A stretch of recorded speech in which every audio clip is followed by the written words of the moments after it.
Bienvenidas y bienvenidos a este seminario del Instituto Nacional de Salud Pública, un espacio que nos convoca para reflexionar, compartir conocimientos y fortalecer nuestras acciones en favor de la salud pública. Es un privilegio contar con su presencia y participación. Con ello, damos formalmente inicio a nuestro programa. Bienvenidos al webinar titulado La enfermedad de Alzheimer en el síndrome de Down. Ustedes son sus doctores. Quiero agradecer al doctor Juan Fortea Ormaechea, quien es director de la Unidad de Memoria del Hospital de la Santa Cruz y San Pablo en Barcelona, España, quien nos hace el honor de participar en este evento académico a distancia.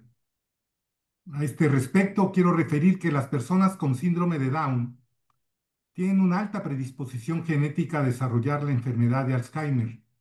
Actualmente existe evidencia de que el gen de la proteína precursora amiloide se encuentra en el cromosoma 21 y el síndrome implica una copia extra de este cromosoma. Esto provoca la producción excesiva de la proteína amiloide, lo que conduce a los cambios neuropatológicos del Alzheimer, usualmente antes de los 60 años de edad.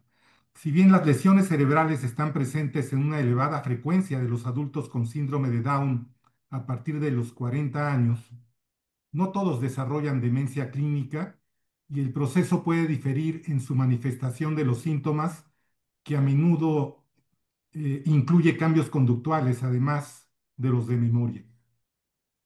Nuestro invitado especial, el doctor Juan Fortea, es neurólogo y es el fundador y el director de la unidad Alzheimer Down, la primera unidad en el mundo dedicada específicamente a la atención clínica e investigación de la enfermedad de Alzheimer en personas con síndrome de Down.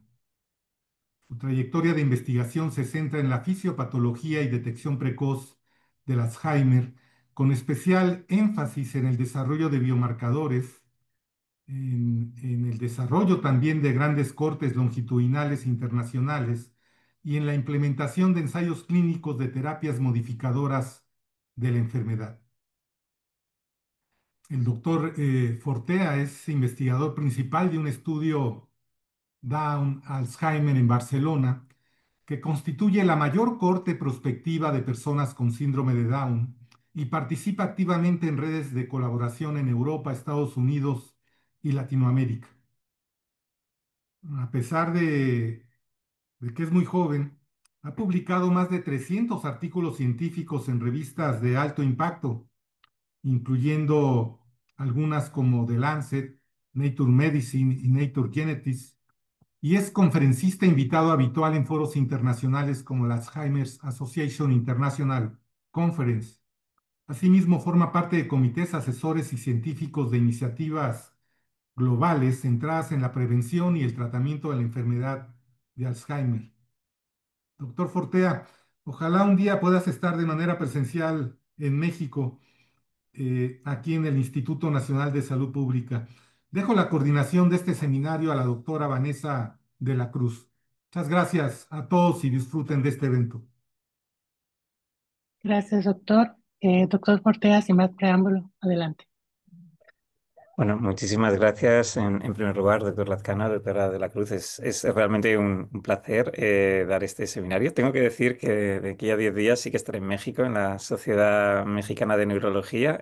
Sí que me han invitado, o sea que tendré el placer de visitarles. Es en Cancún, en México, Distrito Federal, pero sí que estaré con ustedes y bueno, siempre es un placer, ¿no?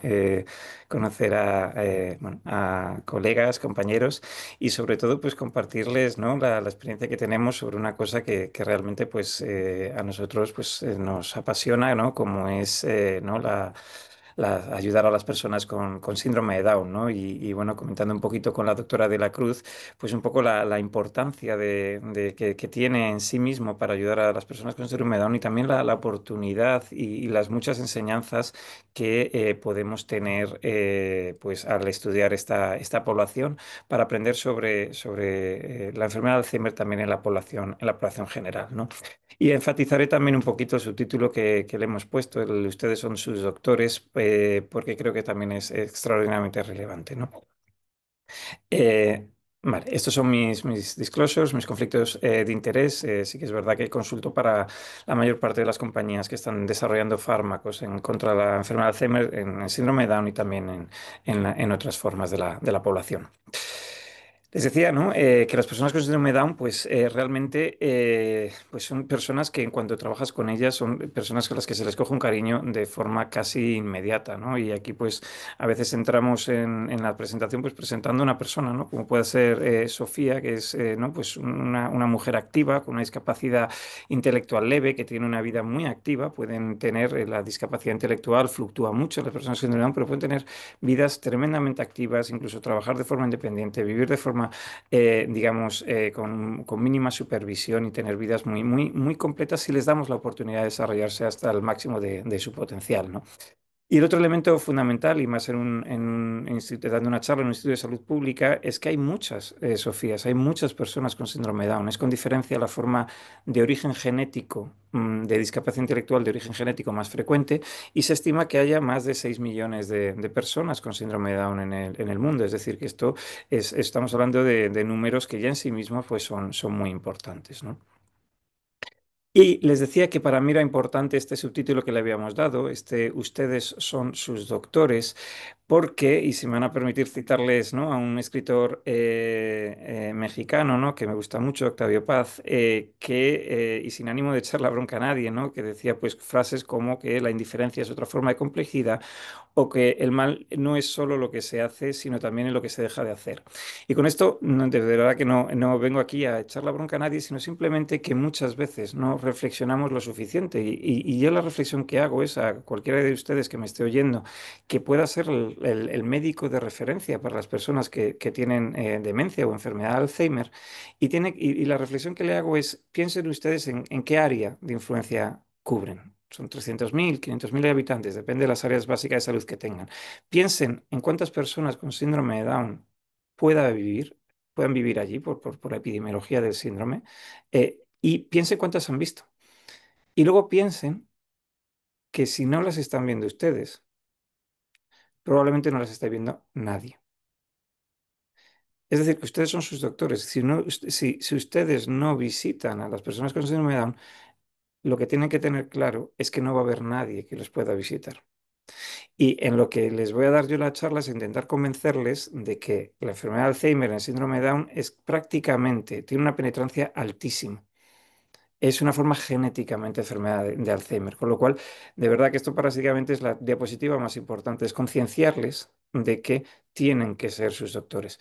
Y ya lo verán para aquellos de ustedes que son investigadores, que es una de las mejores oportunidades, de las mejores herramientas que tenemos para estudiar la enfermedad de Alzheimer en la población general también. ¿Y por qué es esto?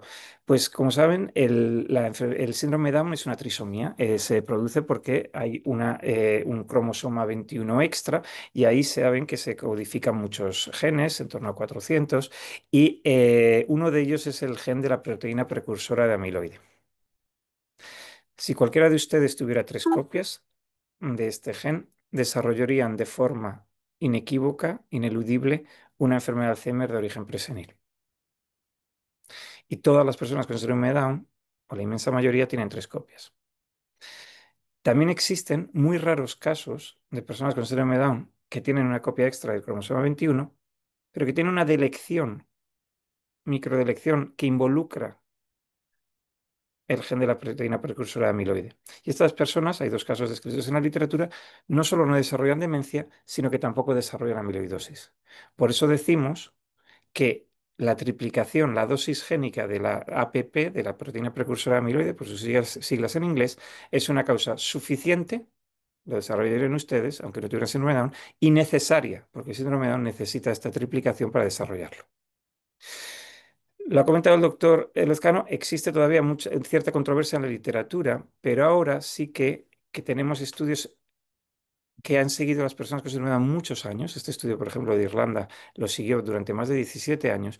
Vemos que la penetrancia de la demencia, ya veremos la diferencia con la definición biológica de la enfermedad, la penetrancia de la demencia en el síndrome de Down está en exceso del 95%, es más del 90-95%. Puede que haya algunas personas que no acaben desarrollando la demencia, pero son una minoría. Y esto también es importante tenerlo, es decir, el riesgo clínico es muy importante y lo veremos el impacto que tiene en la mortalidad. De tal manera que por primera vez en los criterios americanos de enfermedad de Alzheimer del año pasado, a las personas con síndrome de Down se las incluyó al mismo nivel que las personas con enfermedad de Alzheimer autosómico dominante dentro de esta categoría de enfermedad de Alzheimer genéticamente determinado. Y se instauró este estadio cero, que significa personas que tienen o síndrome de Down o estas raras mutaciones que conducen a la enfermedad de Alzheimer autosómico dominante y que, aunque no tengas biomarcadores, se te considera que tienes enfermedad de Alzheimer. Esto tiene implicaciones incluso éticas, es un debate complejo porque esto implica que un niño con una mutación, pero de forma más grave, una persona con síndrome de Down, y digo más grave porque no tienen la capacidad de no saber, tienen el síndrome en la cara, tienen una enfermedad de Alzheimer por el mero hecho de tener esta condición genética. Pero quiere reflejar ese proceso casi ineludible de desarrollar la biología de la enfermedad de Alzheimer y en la inmensa mayoría el desarrollo de un síndrome clínico de demencia. Contrariamente a lo que la gente se piensa, la población con síndrome de Down está creciendo, no decreciendo la prevalencia. ¿Por qué es esto?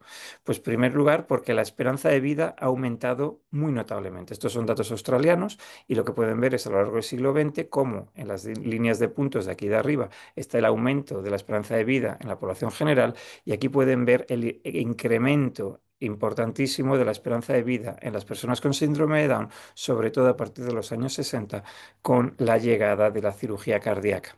Al tratar las malformaciones cardíacas de alguna manera mataban a muchas personas, a muchos niños recién nacidos con síndrome de Down, pues la esperanza de vida aumentó de forma muy, muy importante.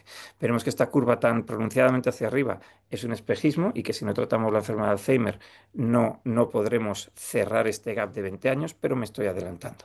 Lo que ocurre es que este aumento de la esperanza de vida se está manifestando, y estos son datos de Estados Unidos, en un aumento de la población. Aquí pueden ver en datos de Estados Unidos el número de personas con síndrome de Down que se estima vivan en Estados Unidos, que ahora mismo se manejan unos 300.000 personas. En este estudio estiman nuestros números y lo que pueden ver es que el número de personas con síndrome de Down entre 0 y 4 años está más o menos estabilizado. Es cierto que la población americana ha aumentado y es posible que estén naciendo ahora menos niños con respecto a la población general, pero se ha llegado a un punto de equilibrio en cuanto al número de nacimientos y lo que ocurre es que los estratos de la población más añosos están aumentando muchísimo la prevalencia, como pueden ver aquí. Es decir, el número de personas con síndrome de Down en la mayor parte de los países, lejos de decrecer, están aumentando. No tanto porque nazcan muchos más, sino porque los que nacen, que muchas veces llega a un estado de equilibrio, viven muchos más años. Les decía que el síndrome de Down es en esta diapositiva lo que quiero poner, hicimos un artículo de revisión en el que analizamos un poquito los hitos más importantes en la investigación del síndrome de Down. Y lo que quiero señalar en esta diapositiva es que la importancia de la enfermedad de Alzheimer, de la investigación del síndrome de Down, ha fluctuado mucho a lo largo de los años.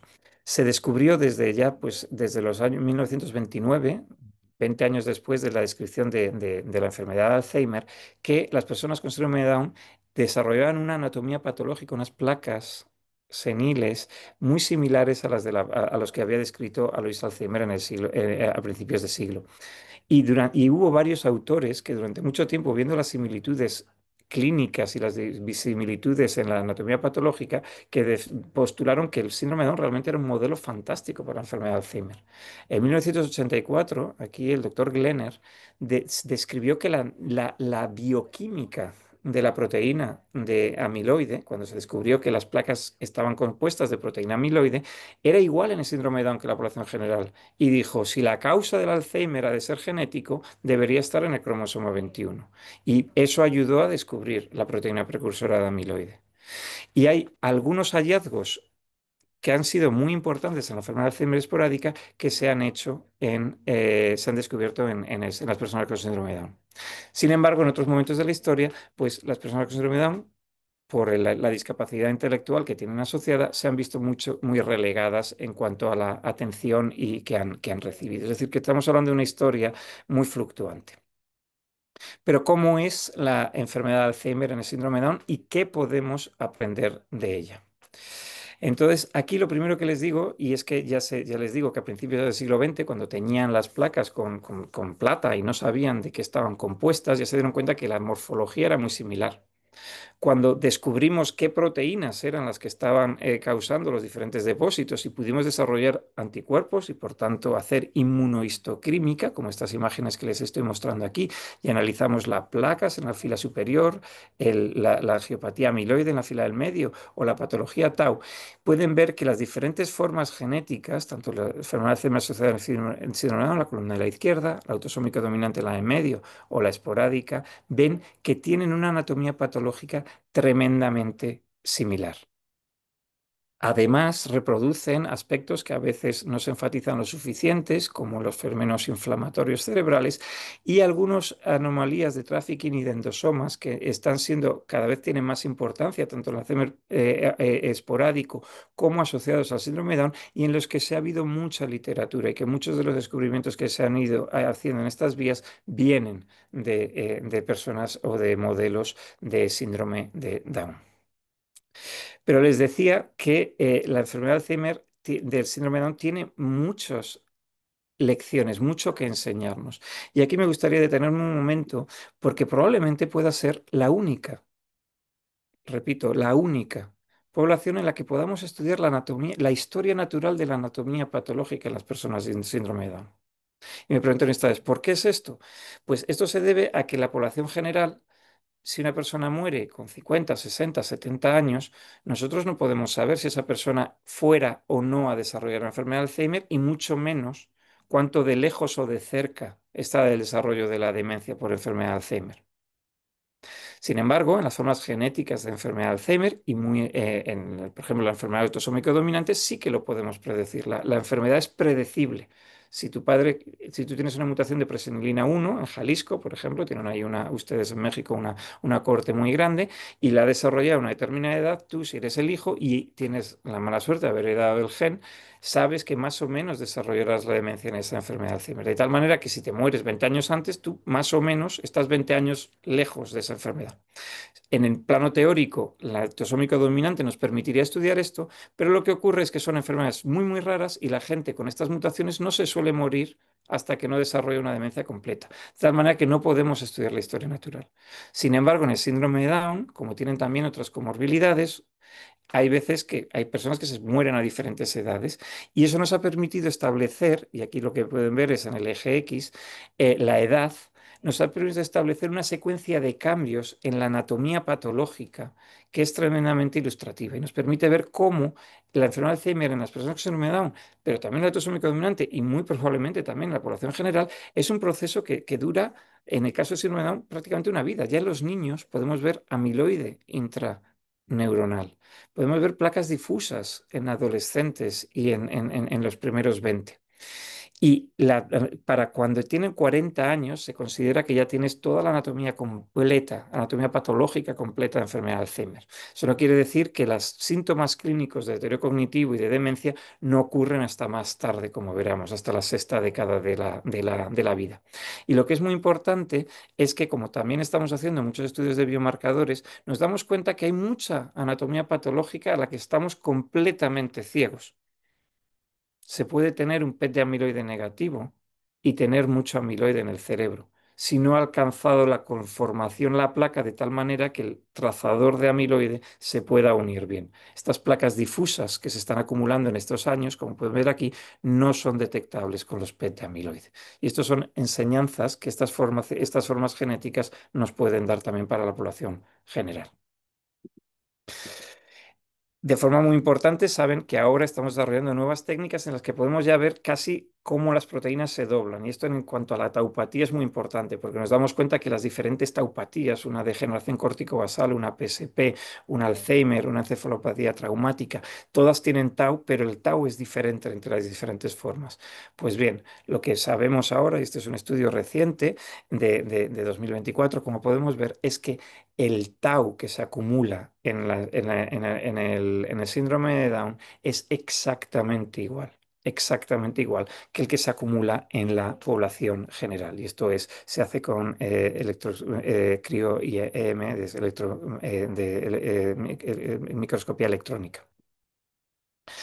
¿Y por qué a veces no se ha estudiado? ¿Por qué no se ha aprovechado entonces esta oportunidad? Pues por la discapacidad intelectual que acompaña al síndrome y que hace un poquito más complejo el estudio de esta enfermedad. Porque es verdad que hay personas que en los extremos pueden llegar a terminar pues una carrera, una diplomatura, o en el otro extremo pueden directamente casi no ser verbales, y desde luego hay muchas personas que no pueden ni leer ni escribir. De tal manera que si yo hago un test y lo que le pido a una persona con síndrome Down que me dibuje un reloj, me puede dibujar algo como esto, y yo no saber si esto es realmente su funcionamiento de base o ha habido un empeoramiento. Sin embargo, si yo a esta persona la he ido siguiendo dentro de un programa de investigación o desde un programa asistencial como el que tenemos y les presentaré, pues aquí no hace falta ser ni neurólogo ni neuropsicólogo para darse cuenta que esta persona está experimentando un deterioro cognitivo asociado a la enfermedad de Alzheimer. Pero esto nos lleva a reconocer que hay test, como puede ser, por ejemplo, el propio test del reloj, que pueda ser demasiado complejo para muchas personas con síndrome de Down. Con lo cual, los psicólogos con los que trabajemos tendrán que usar test adaptados, unos test algo más sencillos, para poder evaluar la función cognitiva en las personas con síndrome de Down. Y cada vez tenemos más instrumentos validados. Y estos son, por ejemplo, dos de los instrumentos que utilizamos más frecuentemente en Barcelona y en el Consorcio Europeo de Centros, que son, por ejemplo, el Modified Q Recall Test, que es una adaptación del test de búsqueda de memoria episódica, o el CAMCOG 10, que es como si fuera una DASCOG, es como una batería neuropsicológica que cubre todos los dominios. De forma interesante, si yo estratifico por nivel de discapacidad intelectual, aquellos que tienen una discapacidad leve o una moderada, como pueden ver aquí en los de leve y aquí los de moderada, y yo estratifico, puedo ver, digamos, la caída cognitiva a lo largo del continuum de la enfermedad de Alzheimer, en asintomáticos en verde, en prodrómicos en amarillo y en dementes en rojo. Sin embargo, si yo los meto todos en el mismo saco, ya empiezo a tener verdes a la altura de los rojos, empieza a ser mucho más difícil hacerlo. Es decir, hay que estratificar por el nivel basal, no podemos evaluar igual aquel que no sabe leer y escribir que aquel que ha ido a la universidad, evidentemente. Pero si hacemos eso, podemos diagnosticar con la neuropsicología, como pueden demostrarse en estas áreas bajo la curva, de una forma bastante robusta. Les decía que la inmensa mayoría de personas con síndrome de Down acabarán desarrollando una forma sintomática de la enfermedad, acabarán desarrollando una demencia por enfermedad de Alzheimer. Aquí lo que ven en estas Kaplan-Meier, lo que pueden ver es un seguimiento relativamente corto de 5 años en nuestra corte de Barcelona. Y lo que pueden ver aquí es los pacientes están divididos en diferentes estratos etarios, de tal manera que pueden ver que en naranja aquí tienen los que tienen menos de 40 años, y ven que a estos los sigo en el tiempo y prácticamente ninguno acaba desarrollando una enfermedad de Alzheimer sintomática. Pero fíjense en estos verdes oscuros de aquí, que son los que tienen más de 50 años. Gente que está completamente sana, como ustedes y yo. No tiene ningún síntoma, ninguna indicación de que esta persona está teniendo síndrome cognitivo, un deterioro cognitivo al inicio. Los sigo 5 años y más del 50% acaban desarrollando una demencia por enfermedad de Alzheimer. Imagínense el riesgo ultra alto de desarrollo de enfermedad de Alzheimer en esta población en estas edades. Pero ¿cuándo se produce la enfermedad de Alzheimer, el síndrome Down? A los 54 años de media. Y esto está bastante preservado. En este metaanálisis que hicimos con la doctora Yulita y el doctor Bellanán, lo que analizamos fueron todos los estudios publicados en la literatura en todo el mundo, eran estudios fundamentalmente de Europa y de Estados Unidos, pero lo que pueden ver es que aquí en los últimos 30 años, y aquí no había ni armonizaciones, cada uno diagnosticaba la enfermedad de Alzheimer, la demencia por enfermedad de Alzheimer, como mejor sabía o podía. Y aún así, y aún así, la enfermedad de Alzheimer, el diagnóstico está extraordinariamente bien conservado en todos los estudios. Es decir, casi todos los estudios mostraban que en torno a estos 54 años es cuando se produce la enfermedad de Alzheimer.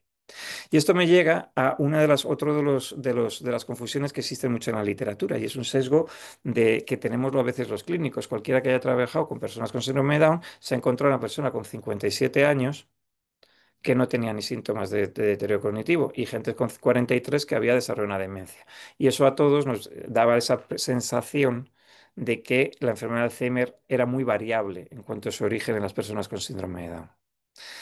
Yo hice mi tesis en autosómico dominante, mi perspectiva siempre era la autosómico dominante y como me conocía bien esa literatura y los números, cuando empezaba a trabajar con síndrome de Down me di cuenta de que, no, que esto no era así, que realmente los números se parecían mucho. Y esto es otra cosa que hicimos en este mismo estudio. Y lo que hicimos fue calcular de varias maneras la variabilidad en torno a, a estas predicciones de inicio de síntomas. Y lo que aquí les muestro es que estos intervalos de predicción del 95% en el síndrome de Down en rojo eran igual de amplios que en otras formas genéticas de enfermedad de Alzheimer, como estas mutaciones, que eran el paradigma de la predecibilidad. Con lo cual, elijan ustedes, predecible o variable, porque es cierto que hay variabilidad, sin duda ninguna, pero son igual de predecibles o igual que variables que estas formas autosómico dominantes. Y esto tiene implicaciones radicales, cruciales, en la forma en la que tenemos que analizar los datos. Y aquí les puedo decir que el conceptos como el de estimated years to symptom onset o cuánto de lejos, cuántos años de lejos estamos del inicio teórico de inicio, es la forma, a nuestro entender, adecuada de analizar los datos y hacer la estadística en esta población. Este riesgo ultra alto de enfermedad de Alzheimer, que nunca está de más enfatizar, porque hay veces que la gente no reflexiona el asunto, es una enfermedad mortal, es una enfermedad que mata, hace que ahora mismo la enfermedad de Alzheimer es el principal problema de salud y la principal causa de muerte en las personas con síndrome de Down. Esto ya se muestra simplemente en los reports que hay de los certificados de defunción, de estos son datos del CDC americanos, y lo que ven es que claramente las muertes por problemas cardíacos congénitos han disminuido radicalmente con la extensión de la cirugía, los de demencia están aumentando, pero están clarísimamente infrarreportados.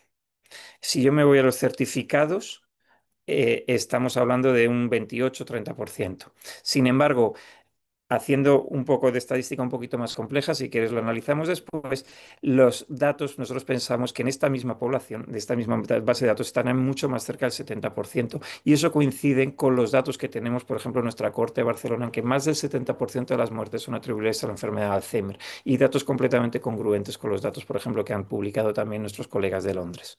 Es decir, que en torno a un 70, si no más, por ciento de las personas, de los adultos con síndrome de Down, ahora mismo en los países desarrollados se mueren por una enfermedad de Alzheimer. Y esto hace, les decía, que si nos fijamos en los percentiles 50 que estaban aquí, podemos tener esta falsa impresión de que la esperanza de vida estamos aumentando una barbaridad. Aquí de nuevo tiene estos datos del CDC americanos, de los años 70 a 2020, y la perspectiva azul nos puede dar una perspectiva optimista de futuro de que vamos a seguir mejorando. Pero fíjense que a medida que nos acercamos a los 2020, más y más percentiles están llegando a una asíntota superior, que coincide, curiosamente, nada curiosamente, a mí, mejor dicho, con el límite impuesto por la enfermedad de Alzheimer. Es decir, en los años 70, antes de la cirugía, eran las enfermedades cardíacas la principal causa de muerte y mataba a más de la mitad de la población y solamente aquellos que no tenían malformaciones cardíacas eran los que iban a vivir muchos más años. Una vez ha superado esto, lo que nos estamos encontrando es que en las edades más avanzadas hay un límite impuesto por la enfermedad de Alzheimer que justifica esa diferencia de esperanza de vida de más de 20 años que todavía tenemos entre las personas con síndrome de Down y la población general. Otros aspectos clínicos a subrayar son las apneas del sueño debido a las anomalías anatómicas, con una macroglosia relativa, con una atonía, etcétera, esto hace que estén mucho más predispuestos a las apneas obstructivas del sueño y además estas asimismo aumentan a lo largo del continuum de la enfermedad de Alzheimer. De tal manera que se llega a un feed-forward cycle, un círculo vicioso en el que tienes más Alzheimer, más apnea y probablemente también esta apnea esté acelerando el proceso de enfermedad de Alzheimer. Y el otro aspecto que es muy importante es el de la epilepsia. La epilepsia, la enfermedad de Alzheimer es un factor de riesgo para la epilepsia, pero mucho más en las personas con enfermedad de Alzheimer. Y aquí se lo digo, esta es un trabajo que todavía no hemos publicado, que vamos a enviar ahora recientemente. Lo que hemos seguido es un proyecto europeo con casi 4.000 personas que hemos seguido en toda Europa y lo que hemos analizado es cuánto de frecuente es la epilepsia una vez hemos diagnosticado la demencia. Y lo que pueden ver aquí es que se llegan, en aquí en lo negro, es que en estas curvas de supervivencia hasta un 60% de las personas acaban desarrollando una o mioclonias o directamente una crisis generalizadas tónico-clónicas. Y esto no es algo inocuo. Esto, aquí lo que pueden ver en estas Kaplan-Meier, es que están acortando la supervivencia. Es decir, cuanto más precoces son esta epilepsia, más corta es la supervivencia. Y aquí en estas curvas lo que estamos analizando es que además tiene un impacto en el deterioro cognitivo. Después de que empezamos a desarrollar una epilepsia, el deterioro cognitivo debido a la enfermedad de Alzheimer se acelera. Es decir, la epilepsia que acontece en las fases sintomáticas de la enfermedad de Alzheimer no es inocua, sino que está asociada a una supervivencia más corta y a un deterioro cognitivo más rápido. Y por ello, en Barcelona estamos liderando, la doctora María Carmona, un estudio multicéntrico en España en el que vamos a intentar administrar levetiracetam a personas que las diagnosticamos de enfermedad de Alzheimer y en ausencia de epilepsia les vamos a dar levetiracetam con la esperanza de retrasar esta epilepsia y de retrasar esta mortalidad y este deterioro cognitivo que tienen asociado. Y este es un ensayo clínico que confiamos podamos empezar este mismo año. Estamos pendientes de la última aprobación de la Agencia Española del Medicamento. ¿Cómo son los biomarcadores? Pues los biomarcadores es una magnífica oportunidad. Si la anatomía patológica es la misma, un biomarcador que lo que está reflejando de fondo es esa anatomía patológica debería ser la misma. Y eso es lo que voy a estar repitiendo en buena parte de los minutos siguientes.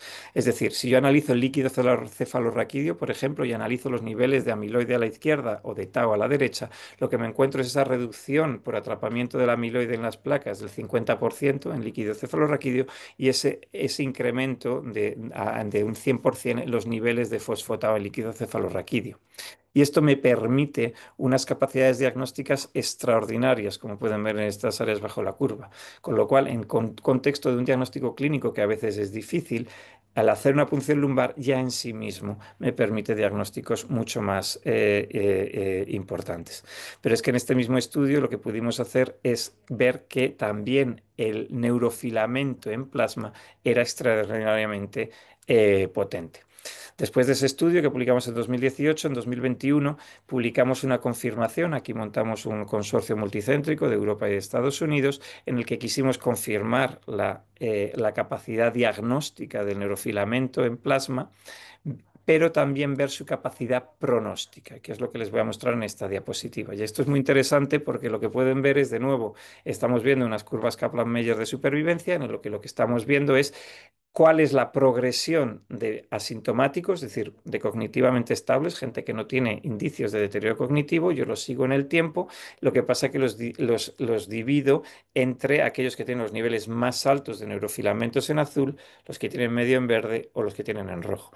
Y pueden ver que el mismo neurofilamento que ya en sí mismo está separando bien los sintomáticos de los asintomáticos.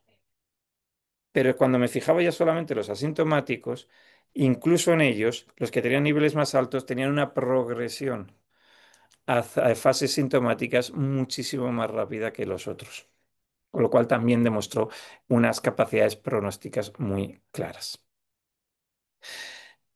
El neurofilamento es un marcador inespecífico de enfermedad de neurodegeneración, pero lo que nos enseña esto es que el contexto importa.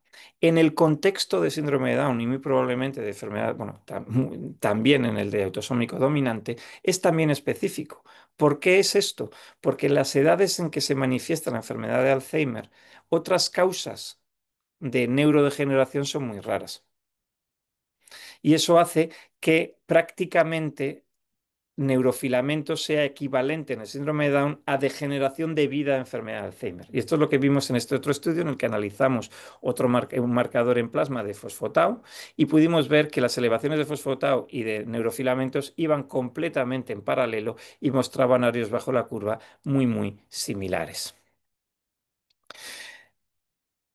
Otro biomarcador que es tremendamente interesante, aparte del neurofilamento de degeneración, del fosfotau, que evidentemente manifiesta la patología tau asociada a la amiloidosis, es el GFAP. El GFAP es un marcador de astrocitosis que tiene un rango dinámico extraordinariamente amplio. Empieza a elevarse muy tempranamente, más de 20 años antes del inicio de síntomas, como pueden ver aquí. Aquí lo que hemos ploteado es o la edad o el estimated years to symptom onset. Y lo que es muy interesante es que aquí lo que quiero que vean es que en azul está la población general, cualquiera de nosotros. Y aquí en naranja y en rojo lo que hemos ploteado es las personas con síndrome de Down y las personas con mutaciones de autosómico dominante. Y ven cómo de solapantes son las curvas en la forma de autosómico dominante y asociada al síndrome de Down. Tienen la misma temporalidad, la misma magnitud de cambios, muy, muy diferente de lo que pasa en la población general, desde más de 2 décadas antes del inicio de los síntomas. Pero no todo son similitudes. Evidentemente, el síndrome de Down es una entidad compleja y ahora mismo lo que se está poniendo de moda, como bien saben todos ustedes, son estudios multiómicos y en este estudio recientemente publicado en colaboración con los grupos sueco y el grupo de Eric Johnson en Emory en Estados Unidos, lo que analizamos fue el proteoma en líquido cefalorraquídeo y comparamos la expresión de más de 1000 proteínas en líquido cefalorraquídeo y comparamos lo que estaba pasando en la enfermedad autosómico dominante y lo que estaba pasando en el síndrome de Down. Y lo que vimos es muchas, muchas similitudes, pero también diferencias entre las dos poblaciones. Y esto es extraordinariamente interesante porque esto nos puede dar nuevas avenidas, nuevos ángulos para luchar contra la enfermedad en el síndrome de Down, pero también en la población general. No solamente es importante las similitudes, sino también entender las diferencias. ¿Cómo son las consecuencias de todos estos problemas bioquímicos? ¿Qué pasa si yo miro a la neurodegeneración de la estructura? Pues aquí lo que podemos ver es los mapas de atrofia a la izquierda, de hipometabolismo en el FDG en el centro o los depósitos de amiloide. Y el mensaje es también muy sencillo. Si yo no les dijera que estos son cerebros con síndrome de Down, se lo creerían, porque las áreas que sufren de atrofia, las áreas que sufren de hipometabolismo y las áreas que acumulan amiloide son exactamente las mismas. Presenta la misma vulnerabilidad selectiva en la enfermedad de Alzheimer asociada al síndrome de Down que en la población general. Y cuando quiera que haya alguna pequeña diferencia, como por ejemplo sí que se ha descrito en el síndrome de Down que el estriado puede captar el amiloide tempranamente, eso muchas veces se ha descrito también en la población de autosómico dominante. Con lo cual, simplificando el mensaje, mismas zonas de atrofia, mismas zonas de hipometabolismo en el síndrome de Down y en la población general. Aquí les digo, pues por ejemplo, un estudio que estamos realizando ahora, que todavía no hemos publicado. Valle Camacho es la doctora de medicina nuclear, y aquí pues me ha pasado, por ejemplo, 3 imágenes de tres personas con síndrome de Down de nuestra cohorte, y aquí pueden ver pues personas que no tienen ningún tipo de síntomas, asintomáticas para la enfermedad de Alzheimer, que no tienen nada de tau, una persona que tiene un deterioro cognitivo ligero, una enfermedad de Alzheimer prodrómica y ya empieza a acumular tau en el cerebro, o una que ya tiene una enfermedad de Alzheimer, una demencia por enfermedad de Alzheimer, y pueden ver que esta persona tiene muchísimo más tau. Y de nuevo, si yo comparo el mapa de depósito de tau que se ha descrito en la literatura, esto es un trabajo alemán desde 2021, con un trazador nuevo, con el PI 2620, y aquí lo comparo con este trabajo que hemos hecho nosotros con PT-Tau en personas con síndrome de Down, pueden ver que las áreas que acumulan el tau en una y en otra población son exactamente las mismas. Y si yo me pongo a analizarlas, lo que siguen tanto en la población general como en el síndrome de Down, lo que está siguiendo es el estadiaje de Braak. Ya saben que la patología Tau, que es la que más se asocia a los síntomas clínicos, sigue de una forma estereotípica una progresión en diferentes áreas cerebrales que se agrupan normalmente en estadios de Braak 1, 2, 3, 4, 5, 6 y pueden ver cómo a lo largo del continuum de la enfermedad de Alzheimer, cómo se va aumentando la carga de tau en estas regiones, sobre todo en las formas sintomáticas de la enfermedad de Alzheimer, en la forma prodrómica en naranja y en la demencia tipo Alzheimer en rojo. Pero me gustaría enseñar cómo pienso mostrar cómo nosotros les animo a analizarlo. Les he dicho que tenemos la misma atrofia, pero siempre que cojan un biomarcador en el síndrome de Down, lo primero que se tienen que preguntar es si hay o no diferencias entre las formas euploides, o sea, la población general, o el síndrome de Down. Entonces yo, por ejemplo, si me pongo a analizar el hipocampo y comparo personas con síndrome de Down, la población general, las personas con síndrome de Down ya tienen hipocampos más pequeños. Pero esto es una anomalía del desarrollo, igual que tienen una morfología de la cara peculiar, tienen hipocampos más pequeños. Pero los cambios debidos a la enfermedad de Alzheimer son exactamente los mismos. La atrofia hipocampal acontece con la misma temporalidad y magnitud de cambio en el síndrome de Down que en la población general, pero empezando de un nivel más bajo. En muchos casos el nivel de partida es el mismo, pero en ocasiones es diferente y esto es importante también a la hora de comprender y entender los cambios de biomarcadores. Tienen más angiopatía amiloide, y esto se manifiesta con mayor frecuencia, por ejemplo, de microsangrados o de microinfartos, y esto tiene importancia en los tratamientos y volveré sobre ello. Y también nos está dando claves absolutamente cruciales de cara a entender elementos que hay una cierta controversia en la población general. Por ejemplo, esta idea de la copatología vascular, ¿no? Que duda cabe que la etiología vascular es muy importante como una causa de demencia, pero muchas veces se separa lo que es el Alzheimer de la vascular. Y hay muchos cambios vasculares que están producidos por la enfermedad de Alzheimer. Y esto es lo que nos está mostrando el síndrome de Down. Por ejemplo, las white matter hyperintensities, las hiperintensidades de sustancia blanca en resonancia magnética, se suelen asociar porque realmente la población general se asocia a hipertensión, a problemas cardiovasculares, pero en el síndrome de Down, por ejemplo, no hay hipertensión. Si hay algo, es mucho más frecuente tener hipotensión. Y sin embargo, en el síndrome de Down, las hiperintensidades de sustancia blanca son muy prevalentes y precoces. Con lo cual nos está diciendo que probablemente puedan ser vasculares, quizá, pero lo que sobre todo son debidas a la enfermedad de Alzheimer. Es decir, no hay que contraponer todos los hallazgos presuponiendo una etiología diferenciada. De nuevo, lecciones muy importantes de fisiopatología que estas formas genéticas y muy en particular el síndrome de Down nos puede ofrecer también para la población general.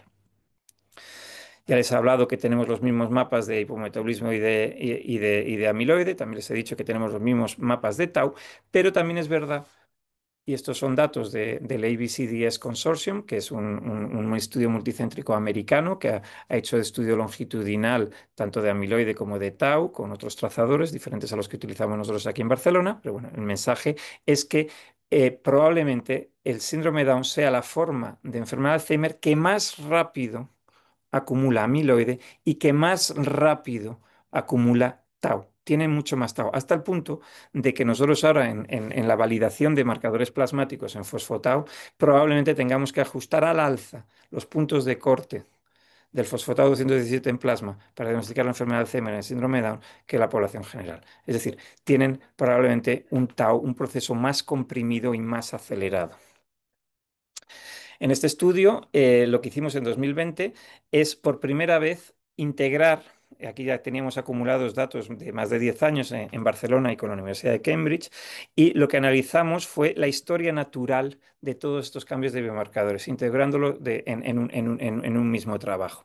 Y lo que pueden ver aquí en el eje X, de nuevo, son los años de vida de las personas con síndrome de Down, las décadas, y en cada panel un biomarcador. No voy a entrar en detalles, pero simplemente quiero que se fijen que en rojo están las personas con síndrome de Down, en azul las personas de la población general. Fíjense que décadas antes del inicio de síntomas, en la línea de puntos punteada, décadas antes del inicio de síntomas, tenemos cambios marcadísimos en la evolución de diferentes biomarcadores, de tal manera que tenemos una secuencia predecible de cambios en cada biomarcador. No voy a entrar en ellos, pero sí que voy a plotearlos los voy a calificar de colores en A, T, N, que ya sabe que es una forma de clasificar los biomarcadores, y cuando yo clasifico los biomarcadores del síndrome de Down y los de autosómico dominante, lo que quiero que vean es que estas curvas se parecen muchísimo, que la cronopatología, la secuencia de cambios de biomarcadores en el síndrome de Down y en la enfermedad autosómico dominante son tremendamente solapantes. Y de nuevo vuelvo a ese estudio que les había mostrado antes de GFAP, que veían que lo rojo y lo naranja se solapaban mucho, les decía. Esto no es una excepción, pasa para casi todos los biomarcadores. Esto pasa para GFAP, pero por ejemplo en este estudio también del grupo americano, pueden ver que el depósito de amiloide en el PET de amiloide, que acontece muchísimos años antes del inicio de los síntomas, es tremendamente parecido al síndrome de Down en verde o a los portadores de mutaciones en violeta, y fíjense lo diferente que es la población general en este caso en rojo. Es decir, que cuando analizo la magnitud de cambio y la temporalidad, en el síndrome de Down y el autosómico dominante son tremendamente similares. Pero espero haberles convencido de que la enfermedad de Alzheimer asociada al síndrome de Down es una enfermedad de Alzheimer. Tiene la misma ultraestructura, el mismo depósito en la anatomía patológica, unas similitudes tremebundas en cuanto a la magnitud de cambios y la temporalidad de los mismos, pero lo más importante es lo podemos cambiar, lo podemos vencer. Y yo estoy convencido de que podemos. Y además creo que en estas formas genéticas, porque son mucho más homogéneas, porque sabemos la causa y sabemos la temporalidad, puede ser más fácil derrotarlos, sobre todo en estas fases preclínicas, antes de que se den síntomas, que la población general. Y esto es lo que les quiero decir, porque es que en realidad es la única población, junto con la forma autosómico dominante, en el que podemos intervenir cuando nosotros queramos. Porque si yo tengo un fármaco que yo hipotetizo que va contra el Tau, contra el trafficking, contra lo que sea, hipotetizo que va a ser especialmente efectivo en estas fases más preclínicas de la enfermedad, yo puedo reclutar ahí. Pero con la ventaja en el síndrome de Down de que hay más personas en México, Distrito Federal, con síndrome de Down, que personas con mutaciones en todo el mundo. Y esto es una grandísima oportunidad del estudio de las personas con síndrome de Down. Pero no todos son ventajas, también hay problemas. Y uno de ellos es la angiopatía amiloide. Es cuando el amiloide, en vez de depositarse en el parénquima cerebral, se deposita en los vasos, ¿no? Pues puede haber cambios vasculopáticos que los hace más frágiles, y esto nos predispone pues, a sangrados cerebrales, entre otras complicaciones. Está claro, y esto es un trabajo que nosotros hicimos también hace unos años, pero y también en anatomía patológica, que esta angiopatía amiloide es más severa en las formas genéticamente determinadas de enfermedad de Alzheimer. Tanto en autosómico dominante como en la síndrome de Down hay más rojo en estas dos columnas que aquí, que son las formas, por ejemplo, de enfermedad de Alzheimer esporádico. Y esto nos llega a las complicaciones, que pueden ser de sangrado cerebral o puede ser de inflamación. Este, por ejemplo, es el primer caso reportado que reportamos nosotros hace unos años ya, en el que vimos una CIA-related inflammation, una inflamación relacionada con el amiloide en una persona con síndrome de Down que acontecía de forma espontánea. Aquí esta persona no había recibido ningún tratamiento. Esto se parece muchísimo al ARIA, pero acontece espontáneamente. Por eso existe una preocupación muy importante sobre si hay o no que dar estos tratamientos en la enfermedad de Alzheimer. Entonces aquí estamos en una especie estamos atrapados, porque es verdad que el riesgo teórico de mayor sangrado y mayor complicaciones existe, esto es cierto. Es cierto que la FDA americana no prohíbe explícitamente la administración de estos fármacos en personas síndrome de Down, pero en las recomendaciones de uso apropiado se recomienda no darlo. De tal manera que hasta donde yo sé, en estos momentos las personas con síndrome de Down todavía no lo están recibiendo. Claro, esto es inaceptable porque, por otra parte, están muriendo de esta enfermedad. Entonces, esto nos ha llegado a una situación ética complicada, compleja, y en la que ha generado mucho debate. Aquí yo les pongo un par de editoriales que hemos publicado analizando los pros y contras, pero haciendo un llamamiento a la acción. No hacer nada, de nuevo vuelvo a citar a Antonio Paz, es ya tomar una opción. Y es una opción que a mi modo de ver es inaceptable. Lo bueno es que afortunadamente vamos a tener a finales de este año un estudio que nos va a salir del caso, y ahora se lo voy a explicar. Pero déjenme primero enfatizar que las personas con síndrome de Down, y esto hace 10, 15 años la gente lo dudaba, están más que dispuestas a participar en investigación si se les ofrece la oportunidad. Estos son pacientes de esas personas con síndrome de Down que estamos analizando aquí en Barcelona y pueden ver que son capaces, como han podido ver en todos estos estudios, de participar en investigación y hacerse todas las pruebas necesarias para hacer un ensayo clínico en síndrome de Down. De tal manera que solo en Barcelona, hemos visto más de 1.000 personas con síndrome de Down en los últimos 15 años. Me gustaría enfatizar que en la cohorte Dayan, que es la cohorte mundial de mutaciones de presenilina 1, tiene menos de la mitad en todo el mundo,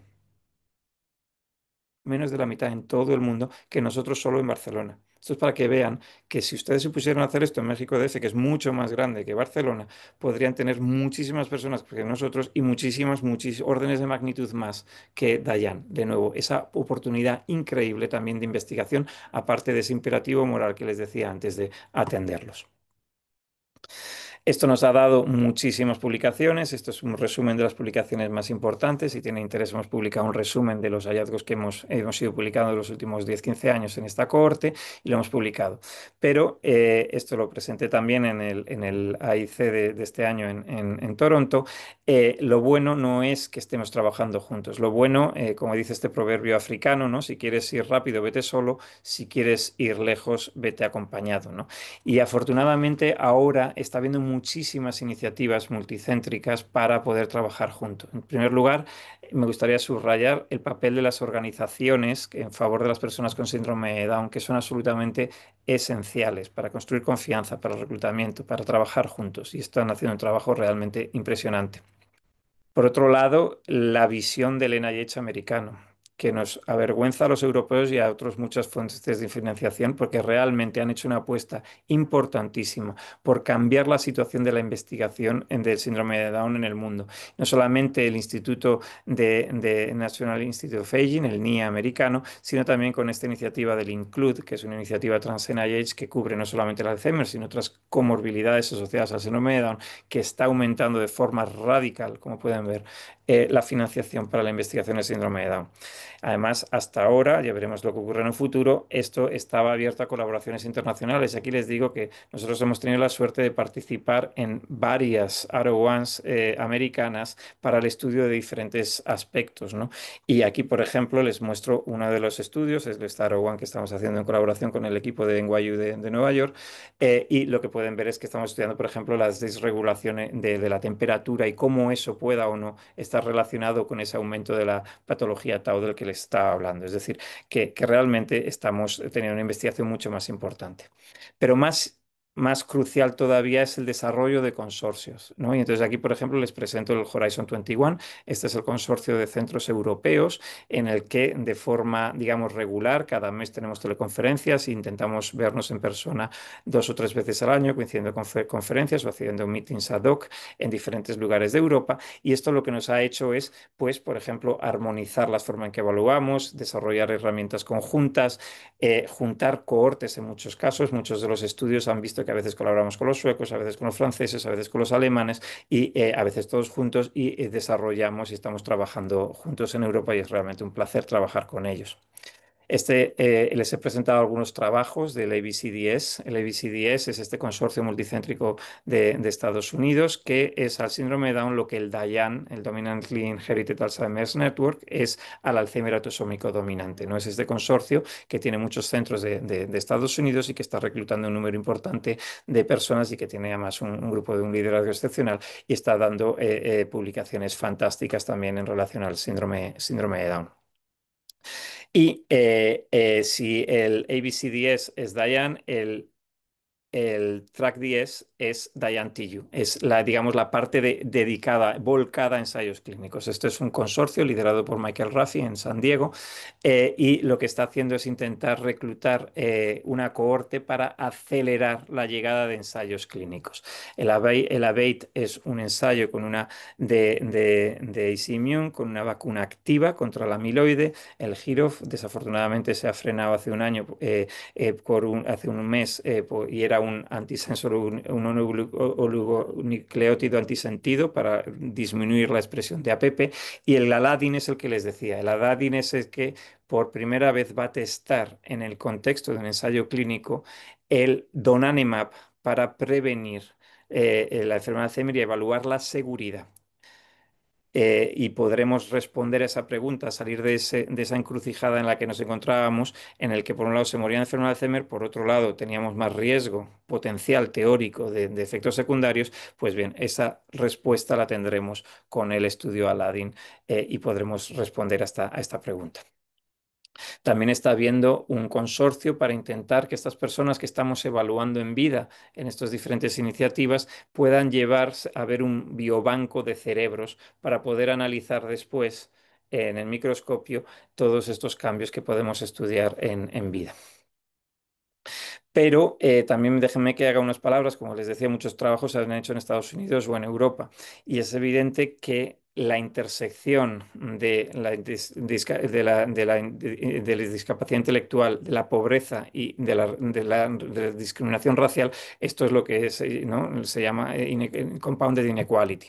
Esto está pasando en muchos lugares del mundo, pasa desde luego en Europa, pasa desde luego en Estados Unidos, pero probablemente donde más se puede estar pasando es en África. Y aquí, pues con el GBHI, el Global Brain Health Institute, hemos intentado hacer algunos programas e intentar pensar cómo podemos responder a estos problemas, ¿no? Y lo primero que nos hemos dado cuenta es que probablemente necesitemos un nuevo marco conceptual para analizar estos problemas. Aunque les sorprenda, o a lo mejor ya lo saben ustedes, para mí fue una sorpresa saber que en África hay muchísimos más traditional healers o curanderos que médicos. Y la inmensa mayoría de la población en África va a un curandero, no va a un médico. Con lo cual, si tú quieres tener un impacto desde el punto de vista de salud pública, incluso médico, necesitas saber y trabajar con los que están proveyendo la salud en este continente. Y no tenemos, sinceramente, ni idea de cómo se conceptualizan estos sistemas, la demencia o el síndrome de Down. Y además tenemos que aprovechar las palancas y aprender también, ¿no? De lo que podemos aprovechar y que nos puedan enseñar también allí. Es decir, tenemos que trabajar de forma conjunta. Es evidente que en todo el mundo hay una carestía de neuropsicólogos y de clínicos en general, y tenemos que desarrollar nuevas estrategias. Aquí Jason Hasenstadt, que es el neuropsicólogo que lidera también los estudios de autosómico dominante, está desarrollando unas una aplicación en el móvil para evaluar la cognición. Y lo que estamos haciendo es aplicarla y gamificarla. Como pueden ver, aquí está simplificado y están con dibujos más sencillos para hacer test adaptados al síndrome de Down que se puedan hacer en el móvil sin necesidad de tener tantos clínicos. O el desarrollo de Dry Blood Spot, que son una nueva tecnología para sacar, pinchando la sangre en el dedo como si fuera una insulina, podamos medir biomarcadores sin necesidad de congeladores, de centrífugas y todo. Y esto es un trabajo que, por ejemplo, está liderando el doctor Nick Aston desde Suecia y desde Arizona. Y ya estoy terminando. Lo que quiero decirles es que estas formas genéticas determinadas de Alzheimer, ¿no? Yo he trabajado como todos en el Alzheimer esporádico, hice mi tesis de autosómico dominante, me moví a la enfermedad de Alzheimer con síndrome de Down, y esto me ha propuesto una cosa de la que no les he hablado hoy, pero que nosotros hicimos una propuesta de reconceptualización, por ejemplo, los homocigotos APOE4/4, que es una propuesta controvertida, para también incluirlas dentro de estas formas genéticamente determinadas de la enfermedad de Alzheimer. Y si esto les gusta, vengan a Barcelona. Este mes de abril haremos la tercera conferencia de Genetically Determined AD, o sea, de Alzheimer genéticamente determinado. Este es el Hospital de San Pau, recinto modernista, y esto es la foto de grupo que nos hicimos, y realmente es un placer trabajar con todos estos investigadores, porque realmente, como les decía, que estoy convencido de que trabajar con el síndrome de Down no solamente es absolutamente importantísimo en sí mismo por las implicaciones que tiene la enfermedad de Alzheimer en esta población, sino porque, como les decía, puede ser una de las mejores formas que tengamos de luchar contra la enfermedad de Alzheimer también en la población general. Y sin más, pues nada, que me gustaría dar las gracias pues a todos los participantes en primer lugar, y por supuesto a toda la unidad de memoria del Hospital de San Pau en Barcelona, y a todas las fuentes de financiación que, como se pueden imaginar, estos trabajos cuestan muchísimo dinero. Y sin más, pues estaré encantado de contestar a sus preguntas. Muchas gracias. Muchas gracias, doctor Fortea, por su excelente presentación y bueno, nos dio una lección muy importante en el ámbito de la investigación, en el avance que ha tenido y los hitos del resultado de toda su investigación que ha tenido usted y su grupo. Tenemos muy poco tiempo. No quisiera dejar pasar al menos un comentario o alguna participación de las personas que nos acompañaron. Em, Voy a leer solamente una. Tere, ¿estás de acuerdo? Sí. Gracias por la Perdón, Mane, presentación. pero creo que da para las dos comentarios o preguntas que Ok, hay. ¿Sí? sí. Voy a leer dos participaciones. Gracias por la presentación. En relación a tamizaje inicial con Candex, ¿existe una edad cronológica recomendable para iniciar el basal? Por ejemplo, a los 40 años. ¿Vale la pena realizar el electroencefalograma desde la primera valoración o es preferible esperar a una edad clínica de demencia de 1.5? Debido a que son considerados etapa cero por la nueva clasificación, ¿sería válido iniciar terapias blanco o es posible continuar con dosis bajas de inhibidores de la acetilcolina? Son muchas preguntas, pero Sí, pues intento contestar rápido. No, son preguntas excelentes. La primera es si en cuanto puedan tengan una evaluación basal, porque eso lo que nos va a permitir es determinar el cambio en esa misma persona. Si yo sé que esta persona a los 35 años, este era su rendimiento basal, me será mucho más fácil interpretar una puntuación más adelante cuando pueda tener dudas si está habiendo o no un deterioro. Con lo cual, tener unas evaluaciones, un rendimiento cognitivo basal antes de los 40 años es ideal. Antes de los 40 años, porque se considera que a partir de los 35 o 40 ya puede tener un deterioro asociado a la edad, dependiendo de cuándo vaya a desarrollar esa persona la enfermedad de Alzheimer. Con lo cual, cuanto antes tengamos un basal, mejor, y eso nos permite traquear la enfermedad como les puse en esa diapositiva. Sin embargo, lo de la EG es muy buena pregunta y nosotros pensábamos que sí. Y nosotros, de hecho, en el protocolo de DAPNI al inicio teníamos EGs rutinarios y basales en todo. Lo que nos hemos dado cuenta, y esto lo publicaremos en breve, es que tiene muy poco rendimiento diagnóstico. Con lo cual, al menos en nuestras manos, al menos el EEG con lectura visual no nos está sirviendo para identificar bien o pronosticar a aquellos que van a desarrollar una enfermedad y poder intervenir más precozmente en ellos. Con lo cual, en ese sentido, nosotros, igual que el que hizo la pregunta, hipotetizamos que podíamos tener una utilidad y no lo hemos encontrado. Con respecto a los tratamientos sintomáticos, los inhibidores de acetilcolina y memantina, lo primero hay que reconocer que no hay una evidencia muy sólida en la literatura. Hay diferentes estudios con poca potencia porque no ha habido suficientes tamaños muestrales. Y lo que les puedo decir es que lo que nosotros hacemos es dar inhibidores de la acetilcolinesterasa en dosis plena. Y esto lo hacemos porque la desnervación colinérgica es muy clara en el síndrome de Down, tanto desde el punto de vista de anatomía patológica como estudios de neuroimagen. Es decir, hay una desnervación muy clara y muy precoz de la acetilcolina, con lo cual pensamos que tiene todo el racional del mundo y hay evidencias clínicas de que pudiera tener también beneficio clínico, con lo cual sí que solemos dar inhibidores. Lo que ocurre, no damos memantina y no lo damos por otros motivos. En primer lugar, hubo un ensayo clínico un poquito más grande, pero también infradotado, de que no era eficaz. La memantina en la población general también es menos eficaz que la acetilcolina, a mi entender, y además tiene un riesgo de epilepsia. Y por debido al riesgo de epilepsia no lo damos. Con lo cual, en nuestra unidad lo que hacemos es dar inhibidores de acetilcolinesterasa y no solemos indicar la memantina. muy bien. Voy a aprovechar mi rol de moderadora para hacer esta pregunta que está como en el aire. Y bien, puede estar en la misma pregunta la respuesta, pero sí quisiera escucharlo de usted.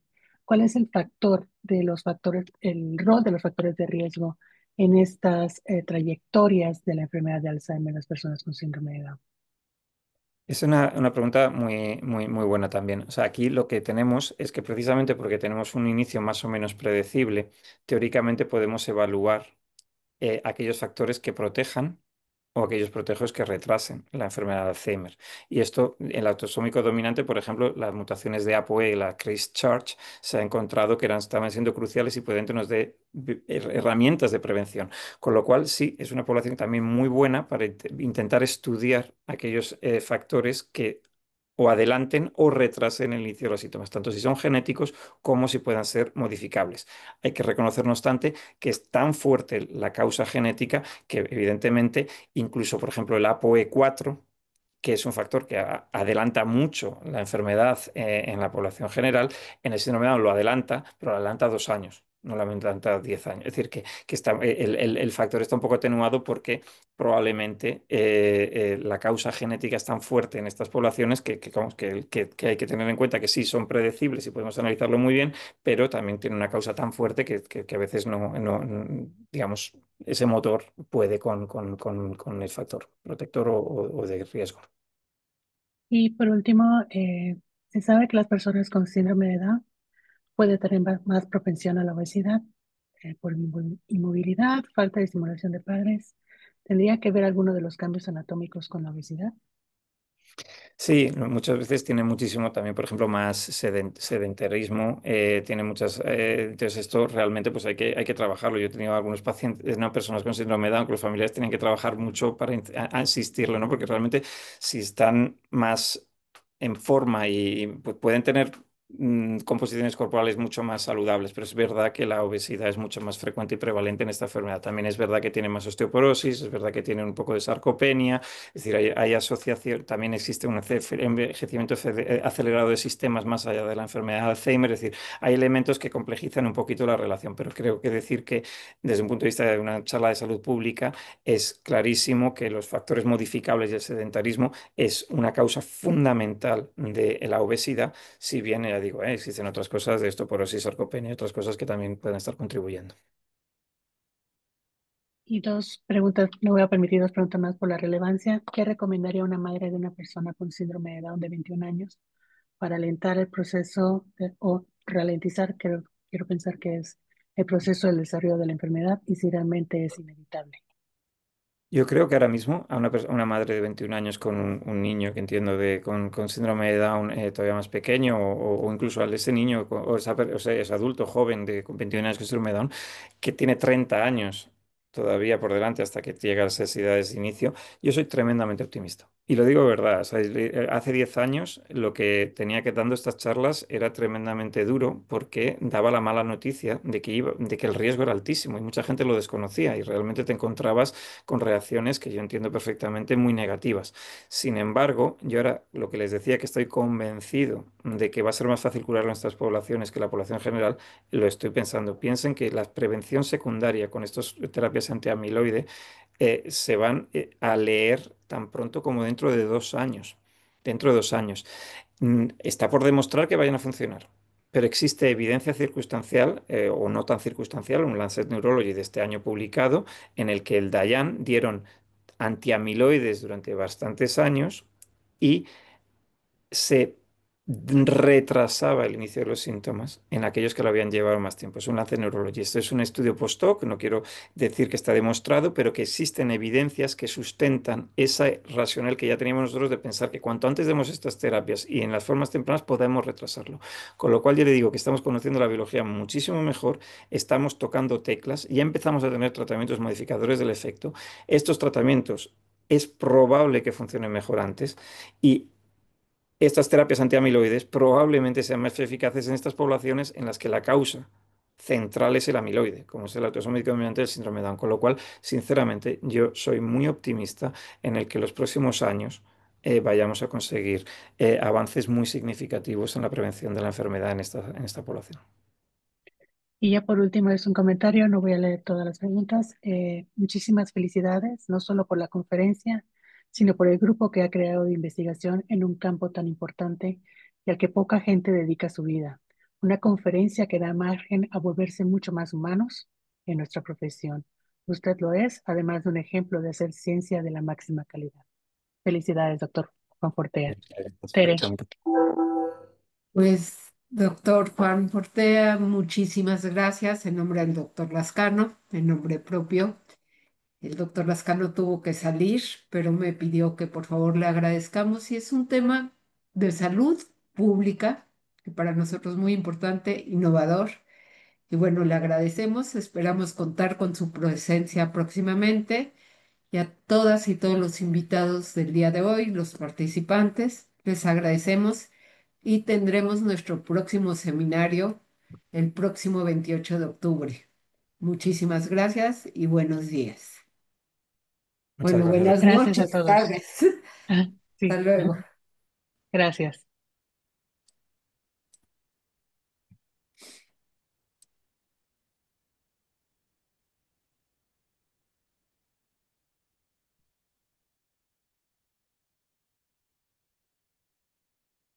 Me desconecto, estás muteada, Vanessa. Estás silenciada. Sí, espero que hayan dejado de grabar. O siguen grabando. No sabemos que lo recorte. Muchísimas gracias. Vale, pues me desconecto entonces. Muchísimas gracias por la invitación. Ha sido un placer. Saludos. Hasta luego.